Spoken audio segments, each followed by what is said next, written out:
जय हिंद प्यारे बच्चों। आज आपको हम हिंदी वर्णमाला के स्वर और व्यंजन के बारे में बताएंगे।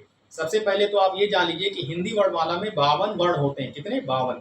11 कितने होते हैं? 11 स्वर होते हैं, 25 स्पर्श व्यंजन होते हैं, 4 अंतस्थ होते हैं, 4 ऊष्म व्यंजन होते हैं और 4 जो है वो आपके संयुक्त व्यंजन होते हैं और 2 जो है वो उच्छिष्ट होते हैं यानी द्विगुण व्यंजन होते हैं। चलिए जानते हैं, आपको वर्णमाला के बारे में बताते हैं। ये नहीं आ ई उ री ए ऐ ओ औ अंग आहा। तो अंग आहा छोड़ दें, ये इसको क्या कहते हैं? आयोगवा। ये स्वर है 11, ये 2 आयोगवा है। यहाँ लिखा हुआ है स्पर्श व्यंजन, ता से लेकर के मा तक स्पर्श व्यंजन है और 11 अलावा अंतस्थ व्यंजन है 4, 4 ऊष्म व्यंजन है शा शा शा हा और संयुक्त व्यंजन छत्रिक ज्ञा श्रा है और डा ये जो है आपका द्विगुण व्यंजन है।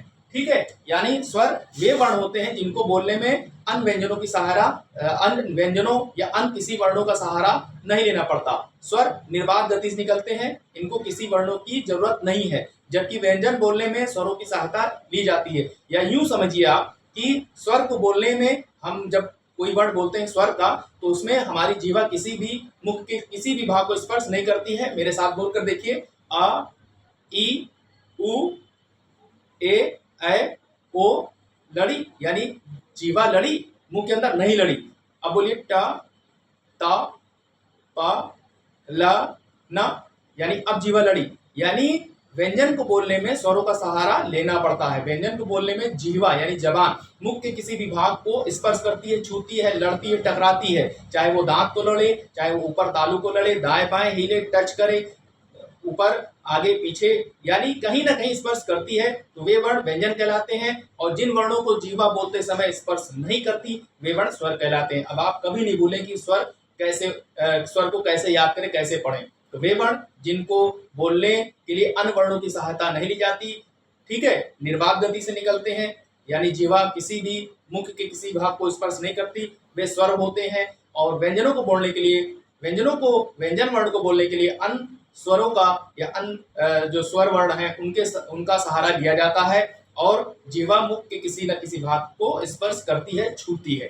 तो ये हो गए, तो आपके 11 स्वर हो गए, ठीक, और 25 आपके ये स्पर्श व्यंजन हो गए।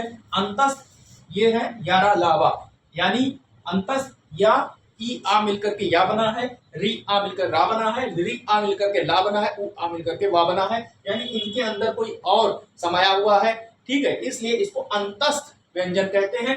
श श श ह, यानी तालु सा, मूर्धा सा, दंती सा और हा, इसको बोलने में यानी तिगुना ऊष्मा हमारे मुख से निकलती है। जब हम बोलते हैं श श श ह, तो आपने देखा कि कितनी ज्यादा ऊष्मा हमारे मुख से निकलती है।